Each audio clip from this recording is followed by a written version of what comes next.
नमस्कार दोस्तों, मेरे चैनल पे स्वागत है। कुछ लोग इंडिया में इस शब्द को गलत बोलते हैं, जैसे गायनेकोलॉजिस्ट। तो चलिए समझते हैं ये प्रोनाउंसिएशन गलत क्यों है और इसकी सही प्रोनाउंसिएशन क्या है।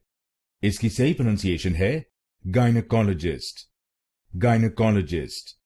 इस शब्द में 5 शब्दांश हैं। पहले शब्दांश को बोलिए गाय, गाय। दूसरे शब्दांश को बोलिए न, न। तीसरे शब्दांश को बोलिए कॉल, कॉल। चौथे शब्दांश को बोलिए अ, अ। और आखिरी शब्दांश को बोलिए जिस्ट, जिस्ट।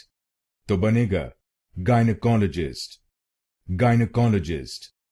गाय न कॉल अ जिस्ट, गाय न call a gist. Gynaecologist, gynaecologist. और इसमें आपको तीसरे शब्दांश पर जोर डालना है, गायनेकोलॉजिस्ट, गायनेकोलॉजिस्ट। गलत प्रोनाउंसिएशन में हम पहले शब्दांश पर जोर डालते हैं, गायनेकोलॉजिस्ट। तो आप इस शब्द को गायनेकोलॉजिस्ट नहीं बोलिए, आप इसको बोलिए गायनेकोलॉजिस्ट, गायनेकोलॉजिस्ट।